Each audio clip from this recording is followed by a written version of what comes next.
நன்றியோடு இருங்கள். கடந்த காலத்தில் உங்களுக்கு கஷ்டத்தில் துணை இருந்தவர்களுக்கு, சிரமத்தில் துணை இருந்தவர்களுக்கு, உங்களை கைவிட்ட போது கை கொடுத்து உதவிய நல்லவர்களுக்கு நன்றியோடு இந்த உலக வாழ்வில் எஞ்சி இருக்கக்கூடிய வாழ்விலும் வாழ ஆரம்பியுங்கள். மூன்றாவது, பாவ மன்னிப்பை கேளுங்கள். நீங்கள் இறைவனுக்கு பாவம் செய்தால் இறைவனிடத்திலே மன்னிப்பை பெறலாம்.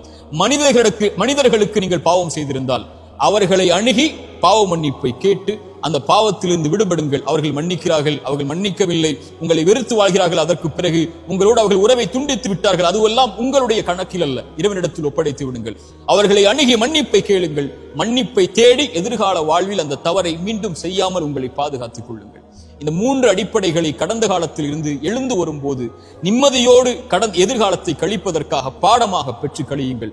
கடந்த காலத்தில் தவறுகள் செய்திருந்தால், கடந்த காலத்தில் உங்களுடைய கரத்தாலே நீங்கள் அநீதம் செய்திருந்தால், கடந்த காலத்தில் உங்களுடைய கரத்தாலேயே நீங்கள் பாவம் செய்திருந்தால், குற்றம் செய்திருந்தால், எதிர்காலத்தில் இறைவனிடத்தில் மன்னிப்பை தேடி நிகழ்காலத்தில் நீங்கள் வாழ்ந்து கொண்டிருந்தால் எதிர்காலத்தில் ஒருபோதும் அந்த தவறை மீண்டும் செய்து விடாதீர்கள். இதுதான் குறிப்பாக நாம் புரிந்து கொள்ள வேண்டிய அறிவுரை.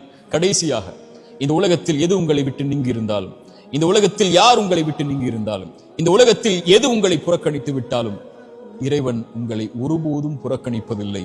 அவன் உங்களோடுதான் உங்களுடைய கடைசி மூச்சு இருக்கும் வரையும் இந்த உலகத்தில் இருப்பான் என்ற அடிப்படையை மனதில் பதிய வைத்துக் கொள்ளுங்கள். கவலைகள் நீங்கும்.